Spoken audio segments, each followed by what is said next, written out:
Court ने IO साहब को सुना, मुझे पूरा सुना और मैंने एक्सप्लेन किया कि कैसे मीडिया ने इसको एक्सीडेंट के बाद से ही रिपोर्टिंग शुरू कर दी थी।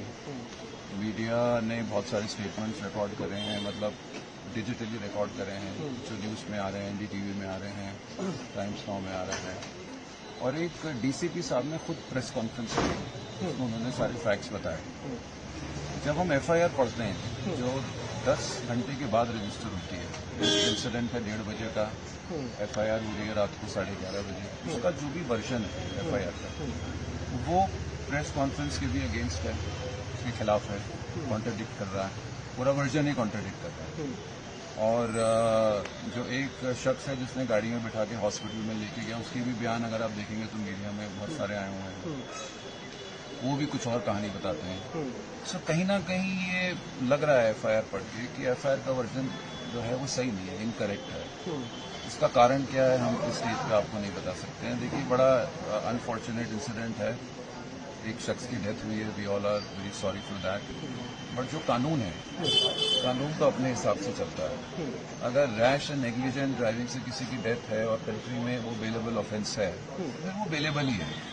आप उसको नॉन बेलेबल घुमा फिरा के कोई और सेक्शन ऐड करके करें, वो बड़ा अनफॉर्चुनेट हो जाता है। इसमें डीसीपी साहब ने खुद बताया कि जो एक्सीडेंट हुआ, वो एक्सीडेंट तब हुआ जब एक गाड़ी बीएमडब्ल्यू जैसे सीधी जा रही है, धौला कुआं क्रॉस करते अगर हम आगे जाते हैं तो एक टर्न आता है, तो वो जो टर्न है वो काफी एकदम शार्प है, बहुत शार्प टर्न है। तो जब वो टर्निंग आई तो उसका जो कोने वाला पोर्शन था, डिवाइडर के साथ वाला, उसमें गाड़ी पहले लगी, आगे का पोर्शन लगा। ये डीसीपी साहब का वर्जन है। जब आगे उसकी गाड़ी लगी तो गाड़ी टर्न हुई, गाड़ी टर्न हुई तो लेफ्ट साइड में जो था ये 2 व्हीलर एक जा रहे थे, दोनों 2 व्हीलर के साथ में डीटीसी बस थी। सो गाड़ी कभी भी, बीएमडब्ल्यू गाड़ी कभी भी फ्रंट से 2 व्हीलर के साथ नहीं टकराई। ये सीसीटीवी की रिकॉर्डिंग है, जो आज ये अभी लेके भी नहीं आया, रिमांड के टाइम उसको प्रोड्यूस भी नहीं किया। तो वो साइड में लगी, पीछे से 2 व्हीलर से लगी, 2 व्हीलर स्लिप होकर बस की तरफ गया और बस के साथ टकरा गया और गाड़ी टर्टल हुई। गाड़ी जो थी बीएमडब्ल्यू, वही पूरी टर्टल है। गाड़ी के अंदर जितने भी सवार हैं, हस्बैंड वाइफ बच्चे, वो भी गाड़ी के अंदर हैं। एयर बैग्स खुले हुए हैं, उनकी भी चोट लगी है। तो ये रैश एंड नेग्लिजेंट एक्ट का तो केस है ही नहीं। चलो मान भी लिया जाए कि रैश एंड नेग्लिजेंट एक्ट था कि आपने डिवाइडर नहीं देखा, 304 का केस कैसे बन गया? Culpable homicide not amounting to murder. There is an allegation कि आप इनको बिठा के 45 मिनट्स दूर के एक हॉस्पिटल में ले गए। वो सुपर स्पेशलिटी हॉस्पिटल है, वो छोटा नर्सिंग होम नहीं है। कई बार ऐसा होता है, मैं खुद इंजर्ड होता हूँ तो मेरा कॉन्फिडेंस होता है नहीं, वो हॉस्पिटल हमने देखा है, हॉस्पिटल बहुत अच्छा है, वहाँ हमने इलाज कराया हुआ है, कोविड में हम वहीं गए थे, अब वहाँ ले चलो, वहाँ डॉक्टर कराएंगे। और ये भी एविडेंस है कि लेडी जो है एक्यूज है, उसने फोन करके डॉक्टर से टाइप कर रही है कि हम आ रहे हैं, आप इमरजेंसी रेडी रखिए। और जब हम वहाँ गए हैं तो ये उसका ड्राइवर का बयान आ रहा है, जब वहाँ गए हैं तो वहाँ सारे डॉक्टर्स ने इनको रिसीव किया, प्रॉपर इलाज दिया। और 46 मिनट्स के बाद, 1:30 बजे का इंसिडेंट है, 246 पे जाके वो ब्रॉड डेथ हुआ। हाँ, तो 46 मिनट के बाद, यानी कि सारा रास्ता करने के बाद 46 मिनट में आप वहाँ पहुँच भी गए, तो इंसिडेंट हो गया। तो ये कहीं ना कहीं मुझे लग रहा है कि जो वर्जन एफआईआर का है या आईओ साहब का है, वो आप सबकी, जो आप लोगों ने इन्वेस्टिगेशन करी है, आपने बयान रिकॉर्ड करे हैं और डीसीपी साहब खुद बयान कर रहे हैं, डीसीपी साहब सीसीटीवी की हवालत दे रहे हैं, वो सबसे कॉन्ट्रडिक्टरी है। आई डोंट नो इसका रीजन क्या है और क्यों ऐसा किया गया है। अब वो कोर्ट में 2 दिन का वो हो गया है, जेसी हो गई है, जेसी 2 दिन का जेसी हुआ, 2 दिन की जेसी हो गई है। हमने बेल एप्लीकेशन फाइल कर दी है, बेल एप्लीकेशन की हियरिंग कर सकते और इनको प्रोड्यूस भी किया जाए।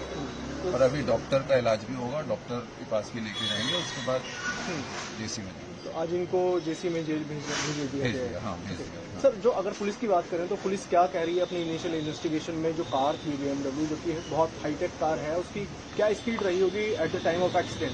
तो ऐसा है ना, जो एफआईआर है वही तो पुलिस का वर्जन तो एफआईआर होता है। हाँ, क्या उन्होंने कहा? तो कुछ है ही नहीं जी। एफआईआर का वर्जन आ रहा है रात को 11:30 बजे।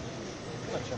In the form of statement of the injured witness, जो उनकी वाइफ है डिसीज की, जब वो हॉस्पिटल में, वेंकटेश्वर हॉस्पिटल पहुंचती हैं रात को, वहां जाके बयान बनता है। हमारा कहना है, देखो अभी तो इट्स वेरी अर्ली, हम तो केवल अपना वर्जन बता सकते हैं।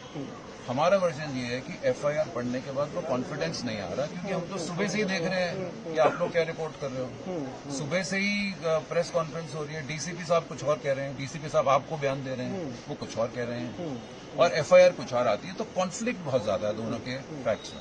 सर, जो ये एक्ट है कि जो स्पोर्ट है, स्पोर्ट से 20-19 किलोमीटर दूर ले जाना पेशेंट को, पुलिस उसको किस तरीके से डिफाइन कर रही है, क्या कह रही है उस एक्ट को, कैसे देखिए, अभी तो वो कह रही है कि वहाँ इतनी दूर ले जाने की जरूरत क्या थी। देखो क्या होता है, जो लेडी लेके गई, जो एक्यूज लेडी है, वो खुद भी इंजर्ड है। अगर आप ये एलिगेशन लगा रहे हैं कि लेडी जो इंजर्ड है, जो ड्राइवर है, वो हस्बैंड वाइफ इंजर्ड को दूर लेके जा रही है, वो खुद भी तो इंजर्ड है, खुद भी उसका सारा खून निकल रहा है, तो क्या आप ये एक्सप्लेनेशन को एक्सेप्ट करेंगे कि मैं जो, अगर मैं एक्यूज हूँ तो मैं अपने आप को भी इलाज नहीं दे रही, मैं अपने आप का भी इलाज लेट करें? कौन, who will believe this? completely I would say absurd and preposterous allegation. अच्छा, हस्बैंड और उनको छोड़ के वहाँ, क्योंकि वो जो बाईपास है, एक कोई वैन था, वैन वाले ने अपने आप रोका। वैन वाले का बयान अगर आप पढ़ेंगे तो जैसे हमारे यहाँ होता है नॉर्मली, बहुत कम लोग ऐसे होते हैं जो आके हेल्प करते हैं, मदद करते हैं। तो वो जो वैन वाला शख्स था, he was a very kind man. उसने देखा कि लोग तो वीडियो बना रहे हैं, लोग फोटो खींच रहे हैं, कोई मदद तो कर नहीं रहा, तो उसने अपने आप आके बोले कि फटाफट उठाइए, मैं इनको हॉस्पिटल लेके चलता हूँ। तो जैसे जो इंजर्ड लेडी का माइंडसेट है, जो ऑलरेडी ट्रॉमेटाइज्ड है, इंजर्ड लेडी ने कहा भी मुझे फटाफट लेके जाइए, वो उस हॉस्पिटल में कई बार लेके जाते हैं जहाँ उनका इलाज हुआ होता है पहले। तो उस टाइम कहाँ किसका ध्यान है? जो लेडी उल्टी टर्टल कार में, उल्टी कार में, और एयर बैग्स खुले हुए, वहां से उसको निकाला जाएगा, उसका माइंडसेट को आप कैसे मानो? उसका कोई नॉर्मल माइंडसेट तो है नहीं। तो सर, ये बेल एप्लीकेशन जो आप लोगों ने फाइल करके, उस पर कोई नोटिस इशू हुआ है? नोटिस इशू हो गया, रिप्लाई फाइल करने के लिए बोल दिया है, प्रोसिक्यूटर को जो है नोटिस हो गया, परसों रिप्लाई आएगा और इस पर बहस होगी बेल पे। और लेडी है वैसे भी लेडी। हाँ, अच्छा, एक बात बताइए, there was the need to arrest? आप हॉस्पिटलाइज लेडी को निकाल के, डिस्चार्ज करा के आप अरेस्ट करें, there is the necessity of arrest. आपने कोई रिकवरी नहीं करनी, ठीक है ना? आपने उसको कोई एक्यूज के बारे में आपने नहीं पूछा, जो नॉर्मल हमारे ग्राउंड होते हैं, पुलिस कस्टडी रिमांड किया जुडिशियल की, तो there was the need of arrest. अगर आपको लगता है उन्होंने कुछ क्राइम किया तो आप ट्रायल के बाद उसको कन्विक्ट कर सकते थे। तो मेरे हिसाब से तो अरेस्ट भी जो है वो बेसलेस है।